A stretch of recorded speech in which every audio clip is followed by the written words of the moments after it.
I've been extremely fortunate over the last 17 years to work with thousands of pharmacy and pharmaceutical science students. My job's been to help them to find their way through a myriad of scientific and clinical information, and then in class we work really hard to develop skills in using that information to solve complex problems.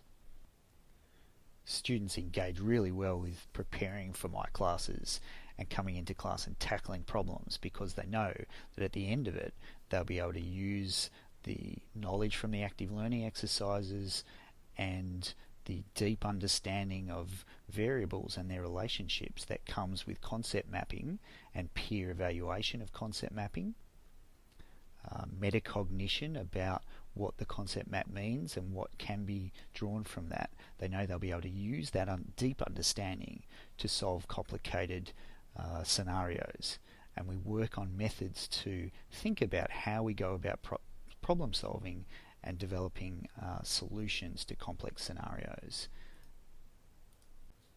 So in 2012, my colleague Ian Larson and I were asked to lead our faculty to excellence in education. And what we did was to embark on an approach of active learning across the faculty.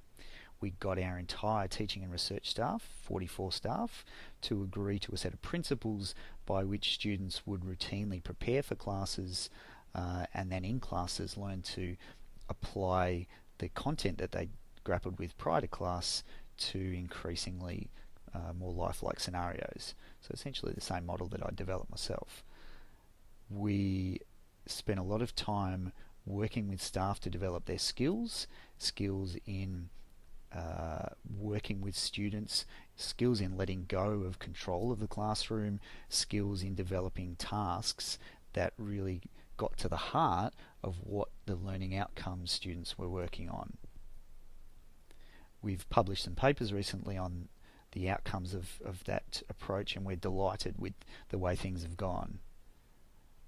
I've subsequently had the chance to share my knowledge of how to transform teaching from a didactic approach to an active learning approach across the university and national pharmacology education conferences, and also internationally in a number of different venues. And I really enjoy that, now becoming a mentor for others as they develop their own teaching journey.